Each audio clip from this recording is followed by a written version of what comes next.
We got Sentry versus Superboy-Prime. Marvel versus DC. Death Battle. Who I'm giving it to?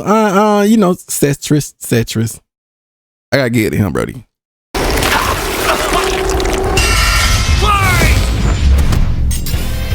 Sentry versus Superboy-Prime. These two dark supermen prove that sometimes absolute power corrupts absolutely. He's Wiz and I'm Boomstick. And it's our job to analyze their weapons, armor, and skills to find out who would win a death battle.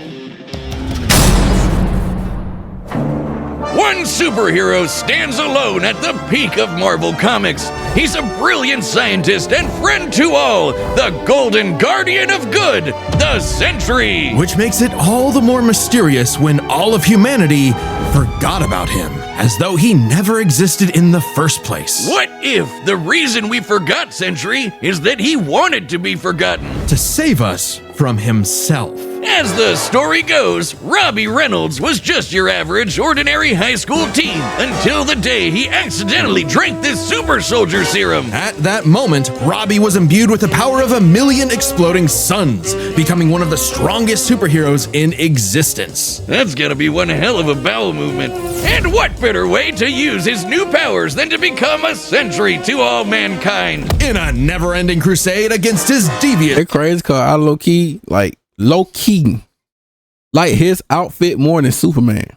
Arch nemesis, the Void. He's got all your classic, I can't believe he's not Kryptonian superpowers, like super strength, speed, durability, and flight. He can spot you from miles away, or even hear a butterfly sneeze from across the planet. Do butterflies sneeze? No! Well, Sentry's cells absorb and process the sun's rays, and if he wants to, he can fire that solar energy right back at you in a powerful laser, or bend light away to turn invisible, or use it to make force fields. Really, the Sentry can draw power from anywhere and everywhere. When he was forcibly shrunk down to subatomic size, he started pulling energy from the microverse instead. And despite being microscopic, his punches were strong enough to destroy planets, even while holding back. Sentry can teleport, communicate telepathically, and even read and mess with minds. He's also a genius with a super brain comparable to Tony Stark and Reed Richards. He's even built his own watchtower with an advanced AI that is constantly monitoring the planet for threats. Jesus Christ, he's like the Avengers all in one. Why do there even need to be any other superheroes? Indeed, the Sentry is more than strong enough to take on Marvel's heaviest hitters, like his famous battle with the Green Scar Hulk, where Black Bolt, Iron Man, and Doctor Strange failed. The Sentry was the only one who stood against the Hulk's full power. He's also battled Thor, who collapsed an infinite number of timelines into one by clashing with another Thor. The Sentry is incredibly fast, too. He can bend space and speed blitz Ares, who can move within Planck time, the smallest unit of time possible in our universe. He's stated to be as fast as the Heralds of Galactus, like the Silver Surfer, who once outraced the multiverse blowing up. The Surfer flew so fast he went back in time, so you'd think Sentry would be able to handle some punk in a trench coat. But it wasn't so simple. The Void was everywhere that the Sentry wasn't. If Sentry saved people from a burning building, Void would crash an airplane. If Sentry healed a person's broken back, Void would give someone else cancer. What an asshole! For every good act the Sentry performs, the Void commits an evil one. Because the truth was, the Sentry and the Void were one and the same. Bum, bum, plot twist. Turns out Sentry's whole origin story was a lie. Robbie Reynolds wasn't a 60s high schooler beating up bullies like some Jack Kirby comic. In reality, Bob Reynolds was a schizophrenic meth addict who drank the Sentry serum just to get high. And the Void was, in reality, a malevolent godlike entity bonded to Bob that was the literal angel of death. Yes, from the Bible, with Moses and the Pharaoh and the dead firstborns. That's him, apparently. And this being manifests as the dark side of Bob's shattered psyche, a villainous alter ego with all of his power. Too much power for any one man to handle. The only way to destroy the Void was to also destroy the Sentry. So Bob did something crazy. With help from Reed's tech, he used his own psychic powers to erase himself from everyone's past, present, and future. including his own. Warping the perception of reality of every single person on the planet. They would no longer remember him or even recognize anything remotely related to him. A picture of the Sentry would still technically exist, but in your mind's eye, including Bob's, it isn't there. Great! Everyone knows repressing your problems always makes them better. But Bob's memories eventually clawed their way back, in part thanks to Norman Osborn, the Green Goblin, and his desire to somehow control the Void. So Norman had the Thunderbolts murder Bob's wife Lindy in order to release, the Angel of Death. Yeah, try controlling the kind of guy who can throw hands with Molecule Man, who somehow is one of the strongest beings in all of Marvel. At his peak, he's got almost complete control over the multiverse. So yeah, good luck with that one, Norm. Molecule Man was another mentally unstable god whose power fluctuates based on their self-confidence. In a way, a sort of kindred spirit to Bob. It was then that Bob discovered the true source of his own powers, his own control over molecules. Yeah, you can do that too. The Sentry can create and destroy matter on a whim, able to rip you apart at the molecular level, or conjure an entire new reality from scratch, all with just a wave of his hand, like Dr. Manhattan. He can also regenerate his body from any kind of damage, like being burnt to a skeleton or getting Dr. Manhattan himself. As long as one single solitary atom remains, the Sentry is unkillable. And Void's got all of this and more, except he doesn't hold back. He can shapeshift, create hurricanes, trap you in darkness, possess your body, and devour your soul. With his infinitendrils, the Void takes control of a victim's mind and tortures them with the memories of past traumas and nightmares. He killed Loki. He wrecked Asgard. The Avengers, the Fantastic Four, the Inhumans, and the X-Men teaming up all at once could barely handle him. Void is one of the biggest bads in Marvel. Great fucking job, Norm. I'm something of a moron myself. The only way forward, the only way for Bob to save everyone, including himself, was to do something he never imagined. Let the Void in. By refusing to repress his darker half anymore, Sentry and Void merged and became stronger than the sum of their parts. One being, now free to finally live his life without the crushing weight of self-hatred and fear. Maybe, but this is the Void we're talking about. What if Bob just has a new puppet master who's only letting him think he's in control? As long as the Void exists, it's just another revolution in that same endless cycle. It remains to be seen whether even death itself can break that wheel. He'll be back. Sentry is gone, but not forgotten. He'll never be forgotten again. Dude, it's broken. A broken character. Do you believe a man can fly? Yeah, Wiz, within the pages of DC Comics, everyone and their irradiated six-dimensional gorilla mother can do it. Well, what about in the real world? Not Earth 1 or Earth 2, but our own Earth.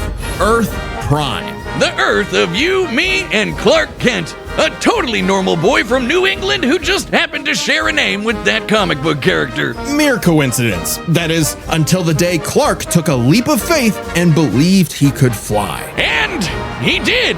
Surprise, surprise, Clark was actually from the planet Krypton, which apparently exists in our universe now?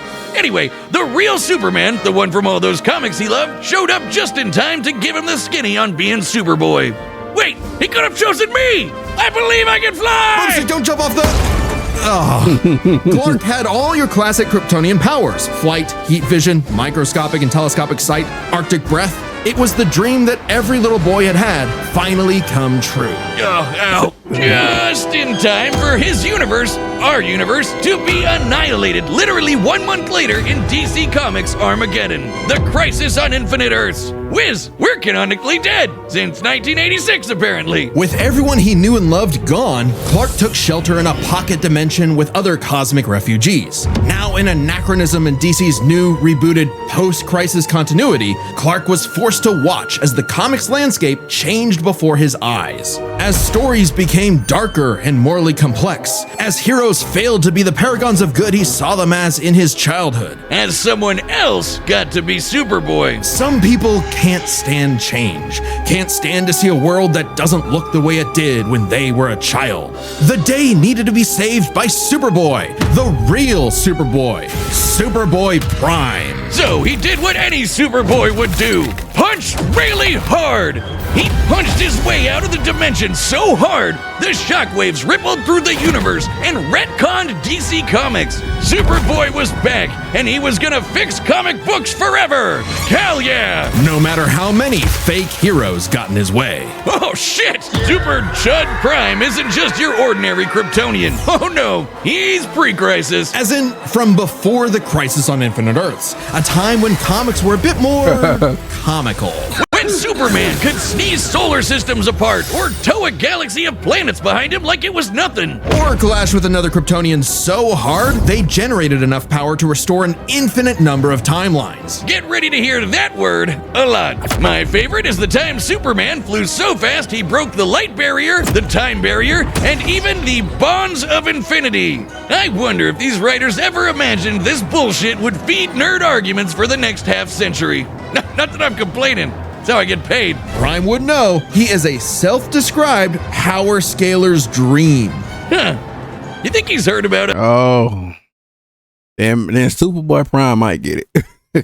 I don't know who's gonna win this one. It's a toss-up. We can only hope not. As a Kryptonian with an ultra-dense molecular structure, he should also share many of the same resistances, like being transmuted to stone, having his atomic bonds weakened, or getting his energy drained. Kryptonians like Superman can withstand more esoteric attacks too. They can actively resist mental attacks by outthinking them, and their souls can resist being destroyed. All thanks to Earth's good old yellow sun fueling his cells. And unlike that post-crisis super fry who gets weaker without sunlight, Prime's got it covered. With a suit of armor made from the corpse of the Anti-Monitor, which constantly feeds him solar energy. Literally wearing the pelt of the monster who destroyed his universe, just to be better and stronger than Superman.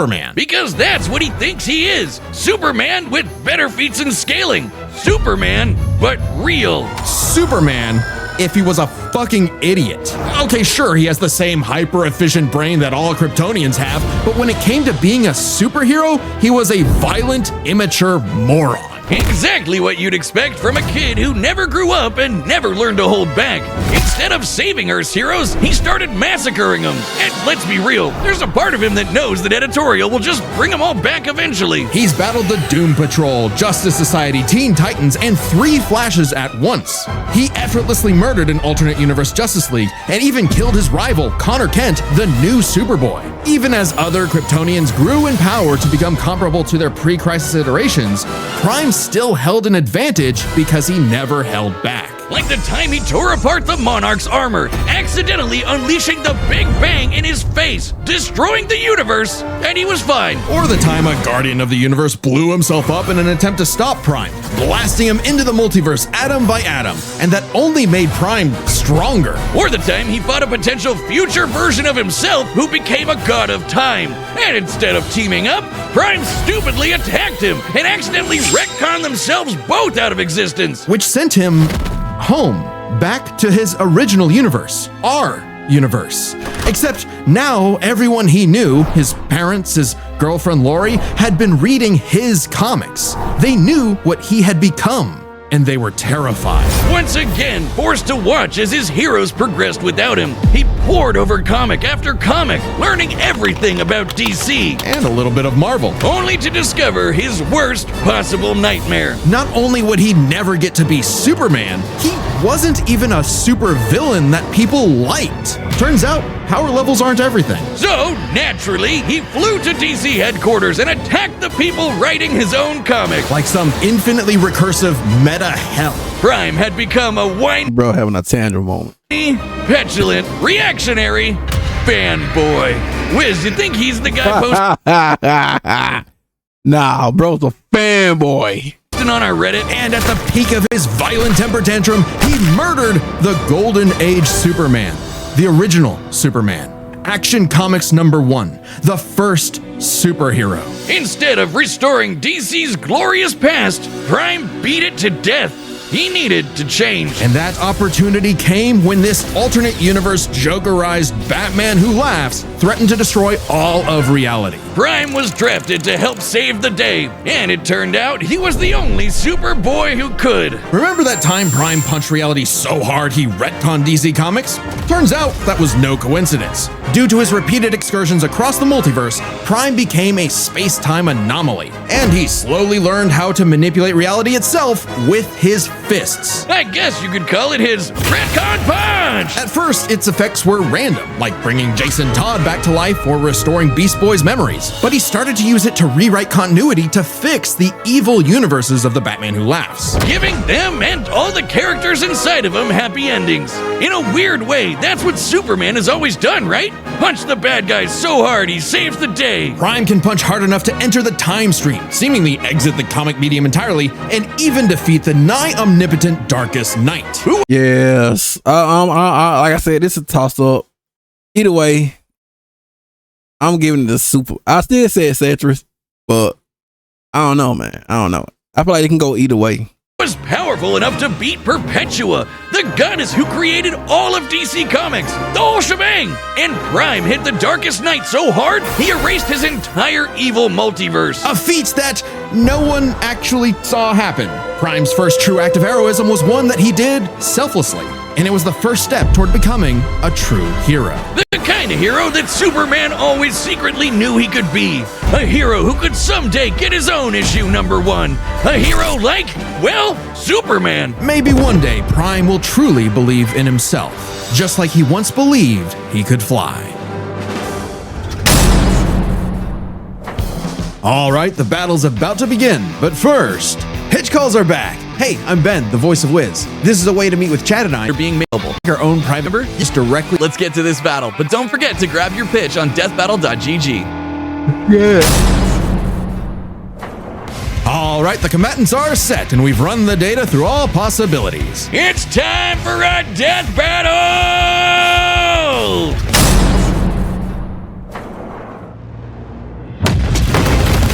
This city won't last much longer.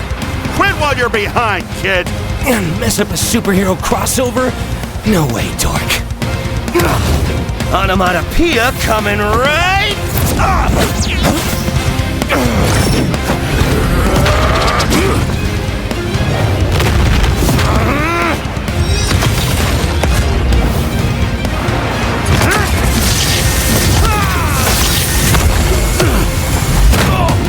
Dang. You're dealing with someone who has the power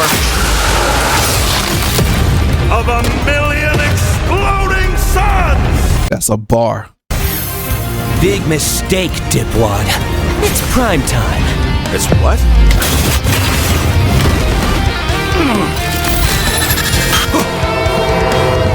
Are you kidding me? Another dark Superman fraud?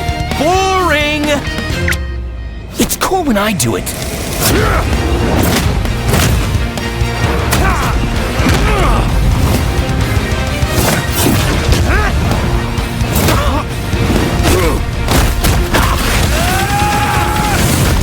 Again with some JoJo. Please, stop hitting me. He'll kill you. I'll kill you! To death!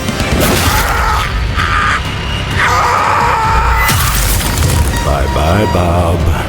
It's time to play God.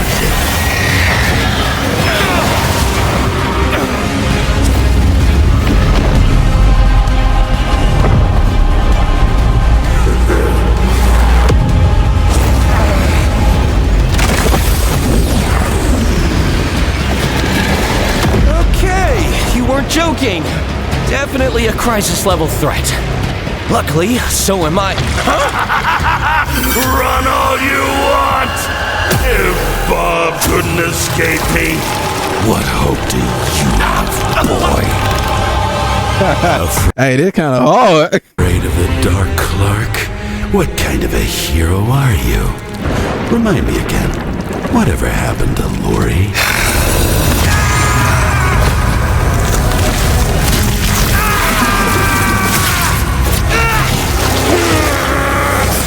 It's over, Clark. There is no happy ending. Not for you. Not for me. Not for anyone else. In the void.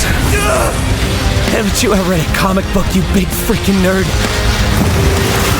There's always a happy ending.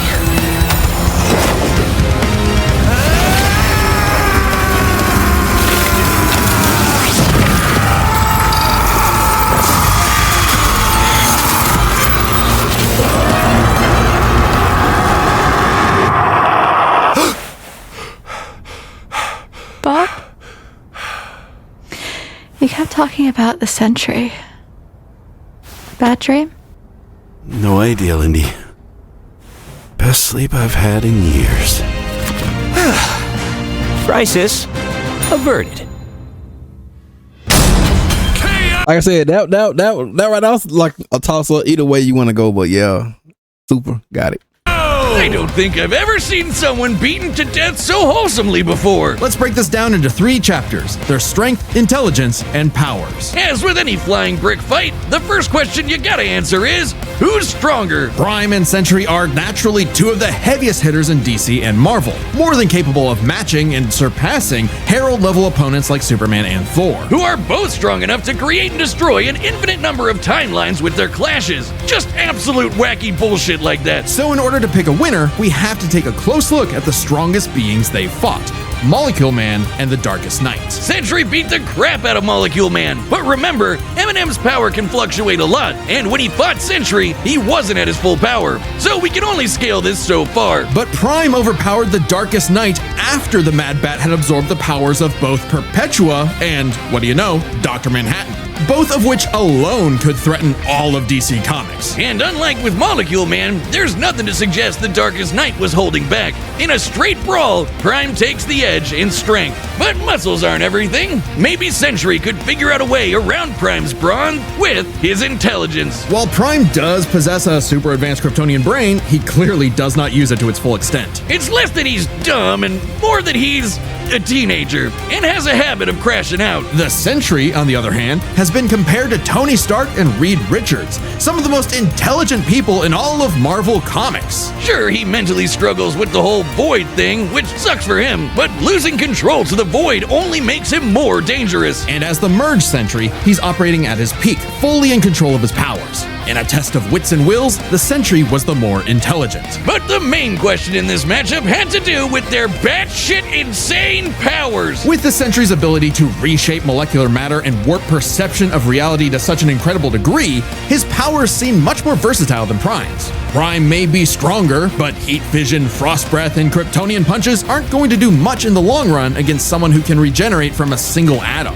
But pre-crisis Kryptonians have actually resisted having their molecules torn apart before, and Prime should be no different, so it's not like Sentry was ever going to just Doc Manhattan him away. Prime could still be worn down. Kryptonians have incredible stamina, but we know that sustained damage will eventually knock them out or kill them. Unless Prime could find a way around Sentry's insane regeneration, he was toast. Luckily for Prime, his ability to retcon away your history and mess with your whole timeline was actually something Sentry had no specific resistance to. Not only that, it was something he's been affected by in the past. Like the time the Scarlet Witch rewrote all of reality during House of M. Bob's continuity was rewritten like everyone else's. Or the time Absorbing Man had the powers of a cosmic cube and warped Sentry's personal reality. Shit, Moonstone literally describes it as a reality punch. Now, Sentry's psionic power could theoretically retcon himself from Prime's perception of reality. However, this feat required assistance from Reed Richards, and it's unlikely he could pull it off mid-fight. Pre-crisis Kryptonians also resist a lot of mind manipulation anyway, so good luck trying. Now, Prime hasn't always had the most perfect control over his retcon punch, so he might need more than one blow to finish the job. But Prime was more than capable of powering through Void's scariest abilities. Like having his soul eaten, or being cut off from sunlight.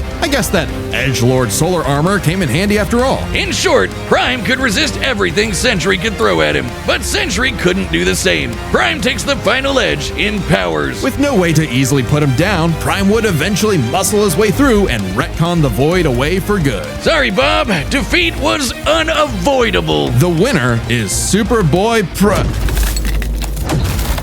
Oh, hey, my pizza's here. The winner is Superboy-Prime. Letter to the editors? Oh yeah, I win. That's right. You hack frauds really tried to lowball me, but I checked the clock and it's prime time, baby. Now, personally, that intelligence section was Yeah, this is something I expect him to do. such a gimme. I don't crash out. I'm a tragic hero grappling with real, intense emotion. I can be smart anytime I want. But anyway, don't subscribe, don't join as a member, don't watch Death Battle, read my comics. Prime out. Next time on Let's Death see the Battle. next one. Oh shit.